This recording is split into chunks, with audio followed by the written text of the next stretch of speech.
Bank vault में 20 ton वजनी दरवाजा, जबकि इसकी दीवारों में भी लोहा लगा हुआ था।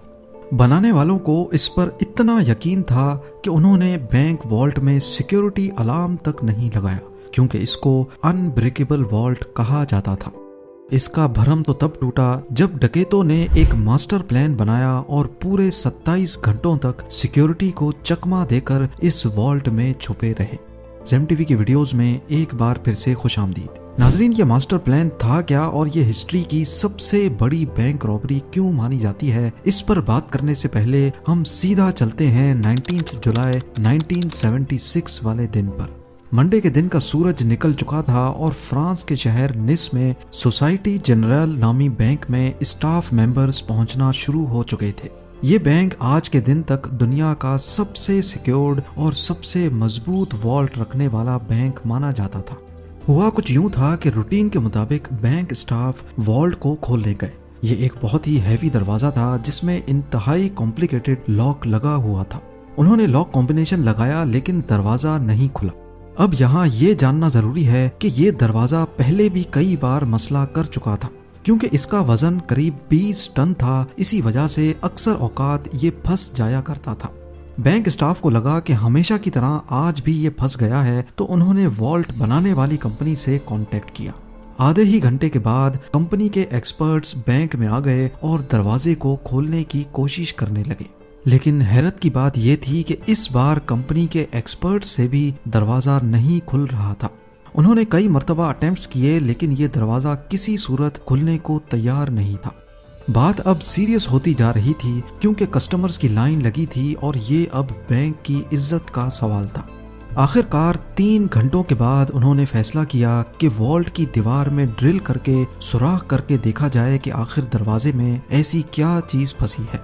वॉल्ट के दरवाजे पर किसी फोर्स्ड एंट्री के निशानात भी नहीं थे और इसकी चारों दीवारों पर भी किसी किस्म के निशानात नहीं पाए गए।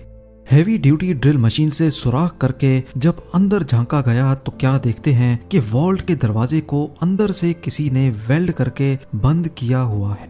ये मंजर देखकर इस पर यकीन लाना काफी मुश्किल था, क्योंकि वॉल्ट में जाने का सिर्फ एक ही रास्ता था।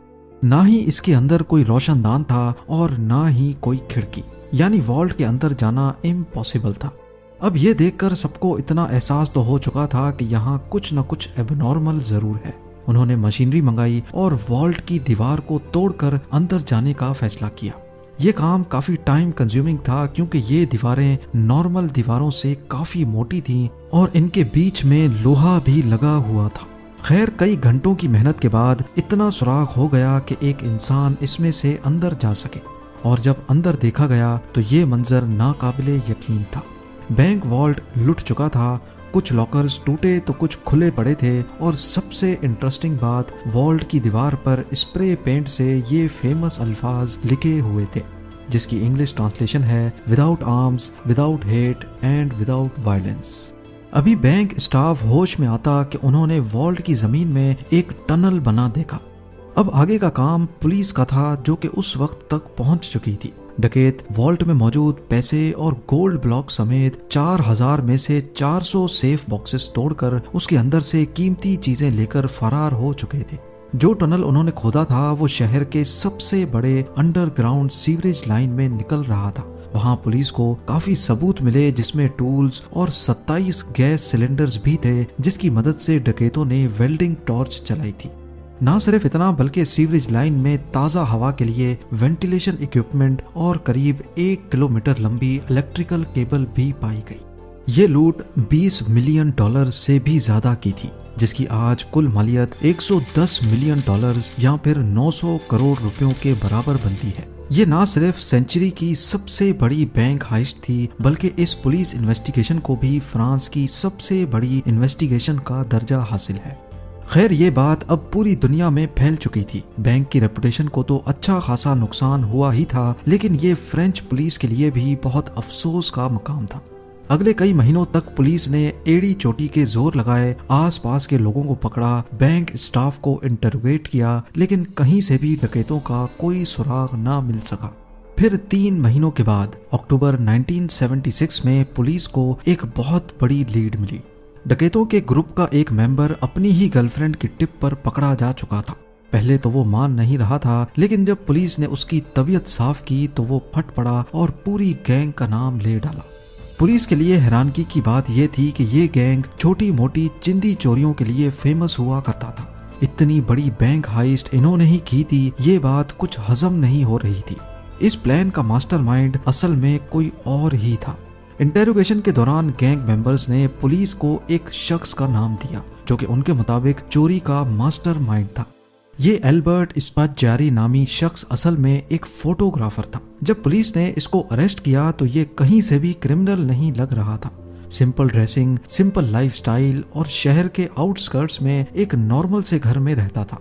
इसके आस पड़ोस से पता किया गया तो सबने यही कहा कि एल्बर्ट सीधा साधा फोटोग्राफर है जो हमेशा अपने काम से काम रखता है। लेकिन एल्बर्ट स्पाज़्ज़ियारी के बारे में पुलिस जो कुछ सोच रही थी वो उससे बिल्कुल अलग था। उसने फौरन पुलिस के सामने कॉन्फेस किया कि बैंक हाइस्ट का मास्टरमाइंड वही है। पुलिस के लिए ये केस अब तकरीबन क्लोज हो चुका था, लेकिन ये तो सिर्फ एक शुरुआत थी। एल्बर्ट के मुताबिक उसने पहले इसी बैंक में लॉकर लिया था और बहाने से वो वॉल्ट में जाकर सारी चीजों की फोटोज कैप्चर करता था। उसने पहले अपने ही लॉकर में एक अलार्म क्लॉक रखा जिसका अलार्म रात के वक्त का सेट किया।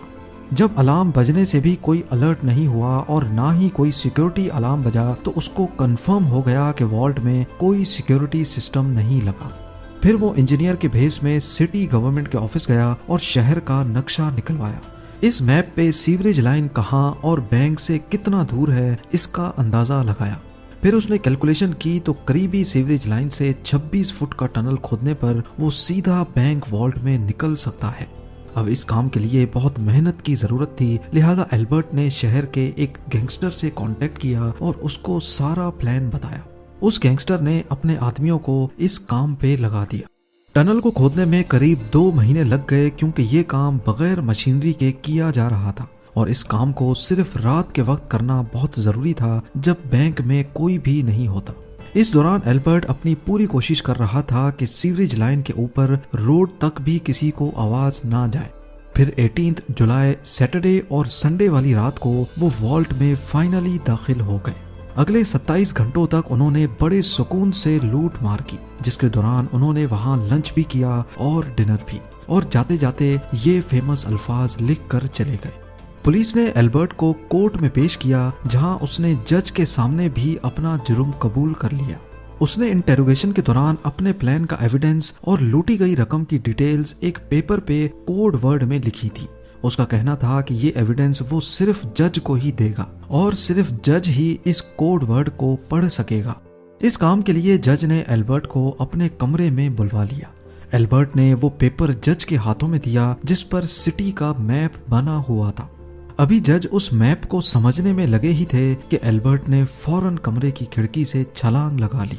ये कमरा फर्स्ट फ्लोर पे था और उसके नीचे एक गाड़ी खड़ी थी। एल्बर्ट गाड़ी की छत पे गिरा और फौरन खड़ा होकर एक बाइक जो पहले से उसका वेट कर रही थी उस पर बैठकर फरार हो गया। पुलिस की लाख कोशिश के बावजूद वो पकड़ा नहीं जा सका। कई सालों के बाद उसका इंटरव्यू इटली के एक टीवी शो में ब्रॉडकास्ट हुआ जिसमें उसका कहना था कि मुझे 12 साल की एज से ही खजानों का बहुत शौक हुआ करता था और ये शौक मैंने इस हाइस्ट से पूरा कर लिया। ऐसा महसूस हो रहा था कि इस इंटरव्यू के जरिए वो फ्रेंच पुलिस को तंग कर रहा है। उसके बाद एल्बर्ट कहाँ गया ये मिस्ट्री आज तक सॉल्व नहीं हो पाई। 1989 में एल्बर्ट स्पाज़्ज़ियारी की मौत हो गई। उसकी माँ का कहना था कि एल्बर्ट की डेड बॉडी को उसके घर के बाहर कोई रख गया है। उम्मीद है जेम टीवी की ये वीडियो भी आप लोग भरपूर लाइक और शेयर करेंगे। आप लोगों के प्यार भरे कमेंट्स का बेहद शुक्रिया। मिलते हैं अगली शानदार वीडियो में।